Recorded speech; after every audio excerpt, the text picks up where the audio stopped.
Welcome everybody to the Canna Business Services webinar on Pennsylvania. We hope to have more webinars like this as more things progress in the state, but there is some movement and we're excited to share with you all of the movement that we've seen so far and kind of go into some detail on one of the current bills that is being negotiated right now and some of the features of that bill. We'll just kind of jump right in. Like we said, this is the Adult Use in Pennsylvania webinar. Pennsylvania has a current medical cannabis program, but today's focus is on what we can anticipate in the adult use program that we believe will happen at some point. It's a matter of when, not if. So, Marissa, why don't we touch on the current status of Pennsylvania, particularly House Bill 2500? I know we've discussed as a team, there's a lot of different bills being proposed, right? But this seems to be the one to watch. Yes, absolutely. So House Bill 25 was initially introduced in June of 2024, but most recently reintroduced with amendments in September of 2024. House Bill 2500 is a bipartisan bill, which is exciting. We like to see that both sides are trying to participate in cannabis because Pennsylvania Republicans are notoriously not incredibly enthused with the thought of adult use cannabis. So it's a good signaling to know that this is a bipartisan bill and it's getting some traction. I agree with that, Marissa. Sorry, there is something in my eye, but we're not cutting this. We're just going to keep plowing through. You are right. Actually, one of the things we were discussing as a team is that it is bipartisan, and that's actually pretty unique because we don't see that often. It's usually a Democrat-led type of bill. So that's definitely something that's made me a little bit happier to see that I think younger Republicans are starting to back. They see the value in cannabis and cannabis programs. And it's more of a, hey, this is going to happen, so let's create a controlled program. We can anticipate something going through, and it's just going to come down to what they negotiate in the details. So let's roll into some more details around the bill. So the adult use market would be under the Department of Agriculture. So they would be in charge of setting up the market, overseeing inspections and things like that, which it's interesting that it's the Department of Agriculture, but we see different departments take the lead on this in different states. So it's not certainly out of the realm of possibility. And then they outline the expected taxes for the sellers and the consumers as well. So you're going to see a 5%, if they pass it this way, 5% excise tax for sellers and an 8% sales tax for consumers. Pennsylvania has, notoriously low sales tax on, they have zero sales tax on clothes, things like that. So this will be very high for the state itself. I mean, knowing that, Allegheny County has a 6% sales tax on other items. So this is much higher than that. So that will be interesting to see how that gets through. It's also interesting because in the grand scheme of things, as far as all of the different adult use markets go across the country, it's actually fairly low in comparison as far as sales tax rates go for the seller as well as the consumer. So it's going to be an interesting area because of exactly what you said, Beth. Pennsylvanians aren't used to much taxes at all in the sales tax realm. So we'll see how this kind of plays out. Another interesting thing is that what's also being considered as part of this bill is the Cannabis Business Establishment Fund. So there will be some fees that will go towards building that fund, and then also potentially some fees that would go towards, or taxes that would go towards or focus in on addiction prevention, recovery, and treatment programs. So that will be, we see that a lot as well. How it ends up playing out looks different in different states, but we are excited to see that there is a focus on this area as they negotiate the details of this bill. So next we've got local funding incentives that they're also considering in the bill. And again, that kind of goes back towards the taxes and distribution. They really want to focus in on what that looks like on a municipal level. And then of course, social equity programs, and focus in on, and we see this a lot in adult use programs, rural communities, minority-owned businesses, female-owned businesses, veteran-owned businesses. Beth, why don't you touch a little bit on what we've seen with social equity programs, what it means to be a social equity business owner in different states? How much ownership do you need? Do you need control? Where is that shown? What type of documents? Things like that. Sure. Typically with a social equity program, there's a set of qualifications you have to meet. And it is interesting to see rural included here. That doesn't surprise me for Pennsylvania. Sometimes the rural areas are the more low income areas in the state. So usually we see, like an economic development area, if you live there, you qualify for social equity. Like we don't see that here. They seem to be rolling that perhaps into the rural item on the list. But essentially you would have to, if you qualify for one of these statuses, then you would have to have 51% ownership and maintain control of the business. So typically that comes through the operating agreement or, who files the company, things like that. There's a variety of ways to show that. But typically where that helps is you pay lower licensure fees. You might be able to jump in the front of the line for application review. You might be able to access additional grant funding or free technical assistance to help your business get up and running. There's just other benefits that can come with that. There's also, that comes with the restrictions in selling the license in terms of ownership and things like that you'll want to consider before you jump in and want to be qualified for this program. We've also got state-sponsored grants, low-interest loans that are being considered as part of this bill, and a criminal justice reform that they're titling the Clean Slate Policy, which we'll talk about in a little bit more detail further on here. But state-sponsored grants, low-interest loans, again, that is something that we see as adult use programs develop as a way to try to help start up businesses. I'm not sure if we mentioned this early on in the webinar, but Emily, Beth, and myself are all from Pennsylvania. So when I explain to people out here the state store model, which is liquor stores are run by the state. No one has a brand. There's no Harry's wine or Harry's wine or Harry's liquor. It's literally just wine and spirits. And that all the way back in 1933, when Pennsylvania first formed the Pennsylvania Liquor Control Board, that's when they decided they wanted more control. They thought it would help with corruption in the liquor industry. So since then, it's been run by the state. So it has been proposed in House Bill 2500 to have a state store model for cannabis, for adult use cannabis. One of the biggest things, something we were just discussing prior to this, is the fact that there is a thriving medical cannabis market. That means there are many medical cannabis licensees that will naturally want to convert or transition to adult use cannabis businesses. How does that happen when the medical program is not the state store model? Individually licensed, owned, branded, can market their own business. How do you make that transition? It almost automatically should kind of be a disqualifier in some eyes. But Beth, Emily, do you have anything you want to add to this somewhat controversial topic? Yeah, it'll be interesting to see if they decide to move forward with this, because I really can't see how social equity would come into play here if you decide to move forward with the state store model in this state. It does give the state some more control. However, it's likely, the quality of products in the adult use market could be lower.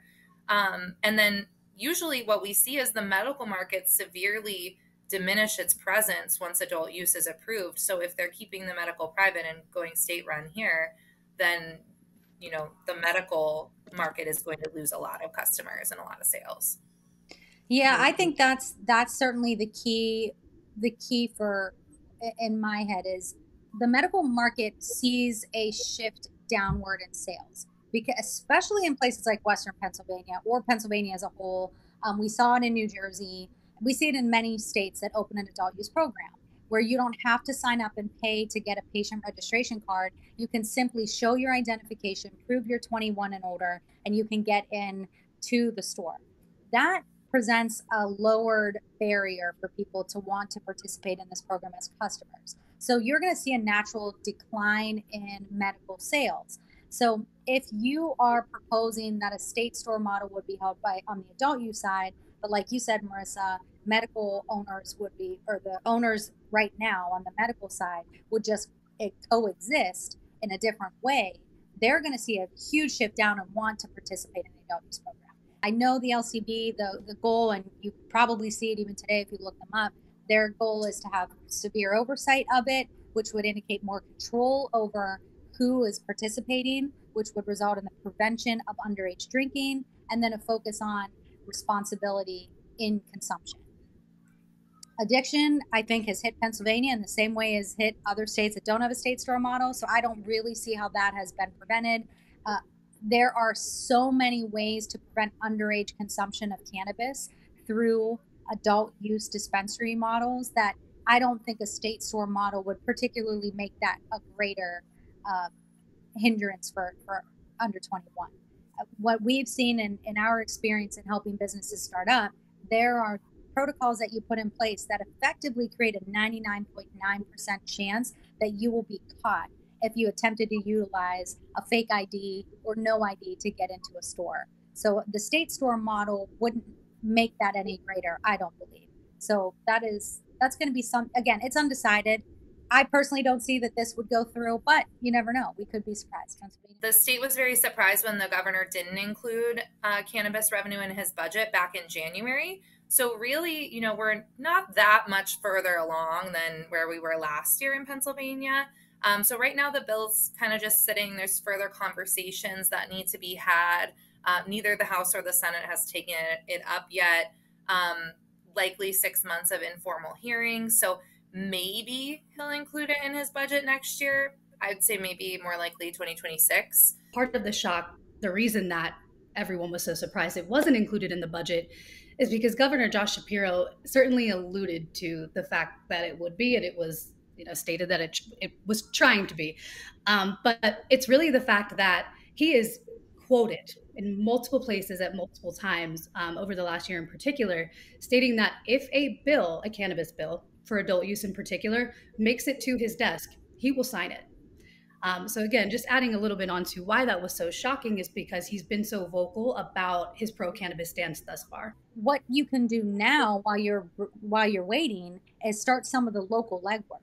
Try to identify areas. This is what we help with our clients all the time. And honestly, the clients that fare the best are the ones who start a year and a half, 2 years even before a program starts. Your competition's already been identifying locations. And if you're not starting that legwork now, then you're going to find yourself very much behind when a program is developed. That's without a doubt.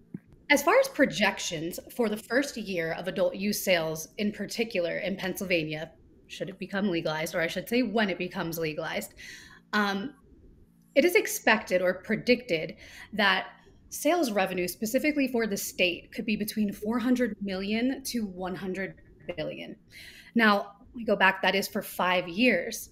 Now, we are seeing that it could be 2.8 billion for year one in just sales revenue, which would generate $720 million in tax revenue for the state. Now, that's 1 year. So for reference, PA's medical cannabis industry kicked off year one with $57 million in sales for the year, not to be confused with tax revenue for the state. Now, by 2021, just sales revenue, surpassed 1.3 billion in 1 year. Now, this is pretty unheard of across the country as far as medical sales go. PA definitely has one of, if not the best medical market for cannabis, legal cannabis sales to date so far. Let's just kind of touch on the social equity criminal justice reform reform aspect that has been proposed in this bill. Their focus is to support individuals who've been incarcerated for nonviolent small possession charges. Again, this is proposed under the bill. This is not current, but the proposal is that they would be able to apply for expungement. And then those who are currently incarcerated would have the ability to apply for resentencing or full commutation of their sentencing altogether, which is pretty impressive. I think that would be amazing. And they understand that they are creating a business sector for cannabis. At the same time, there are people in prison for cannabis possession. And what they're trying to do is, on a parallel track, open up a market, but also allow for people to wipe their slates clean and erase the records that are related to this. And then on top of that, allow those individuals who qualify under the social equity program to actually apply for business licenses and somehow get priority, whether that's bonus points on the application, priority grading, where you could get a license before individuals who haven't been incarcerated or don't have a record like that. So there's, it's TBD, but this is something we see frequently in the adult use market. Another aspect to the bill is the Business Development Fund. Yeah, this is an interesting one. We've seen some states try this. It usually has trouble getting funded from the outset. So it's, it's a nice idea in theory, but in actual practice, like New York's an example where there's just really didn't go the direction that it hoped it would go in. But they're trying to put this business development fund together to help businesses get off the ground, especially if they're social equity applicants. They want to attract and support those social equity applicants. This is kind of what we touched on before, where you might have access to some state grant funds, some resources, startup things, ideas like that. Just for clarity, DIA means disproportionately impacted area. And so what they're proposing here in this fund is to identify those areas and then provide specific job training and technical assistance programs to those areas. Canna Business Services is frequently hired by government agencies on the state level, county, city, to provide technical assistance under social equity programs like this. So this is something we're familiar with. We provide that type of, it's educational resources. It's anything from helping, build business plans to business growth to getting through construction. It's really built to help individuals who may have never owned a business before, or who own a business but have never been in the cannabis industry, to start as seamlessly as possible. There are so many landmines to starting a business generally, and then you can amplify that 100-fold by if you are looking to open a cannabis business. Oftentimes states who come out with a bill that has this amazing, massive social equity program, it ends up falling flat because they don't have the resources for it. It's not properly built out right. And then lawsuits actually end up happening in a lot of these cases. So yep, something that's completely overregulated, we see a lot, and then it actually becomes a deterrent for people who would have been benefited by these programs. We see it a lot. And if anyone from Pennsylvania is listening to this as they negotiate this bill, please understand that the more regulations and the more complex you make this aspect, the worse off the intended individuals are. So the lower the hurdles you can create, the lower the cost to get started, the better off these individuals will be. I cannot stress that enough. So we could do a whole webinar on that. We could do a whole webinar on that. You were absolutely. We could do a series probably. Yeah, what not to do when launching an adult use program. We're nearing the end here. I think this is our second to last slide. So why don't you touch on what we can expect to happen as adult use comes forward? What happens to the existing medical market in Pennsylvania? Does it stick around? Does it grow? Does it flatline, or does it, hit a downturn? Yeah, that's a great question. So typically what we see is maybe at the beginning of adult use businesses, well, first of all, it takes a while for them to get open. So you're going to have this period where adult use is appropriate and legal, and you can't get any products because it takes a while for the existing operators to convert over, if that's permitted. Right now, you can't see that, but it might be. And if new businesses want to get off the ground. So there's going to be some lag time there. So the medical program will stay the same for a little bit, but then, in general, people don't want to be on lists with the government.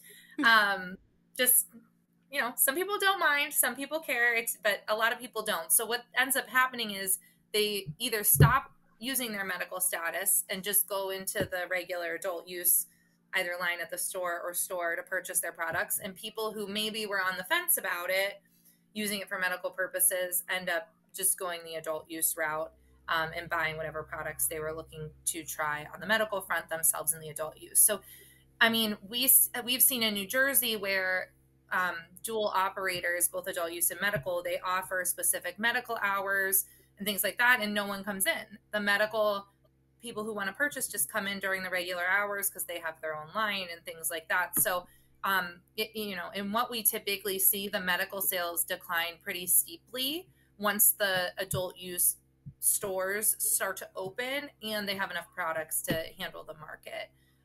That's just the trend of what we see there. There are benefits to staying as medical status, such as no sales tax and things like that. And that's consistent with what we see. Sometimes the price is lower too, but that's just not what we just don't see that many people maintaining that status. You know, we know there's a lot of questions coming up, Pennsylvania's adult use program. So feel free to contact us at any point. We actually have a very convenient to use Calendly link on our website. So you go in, our calendar shows up. You click a blue dot, which indicates we have availability, and find a time that works for you. And we will chat with you for free. It's a free introductory call where we just learn about what your needs are, what you can anticipate. Our email address, info@cannabusinessservices.com, our website, www.cannabusinessservices.com.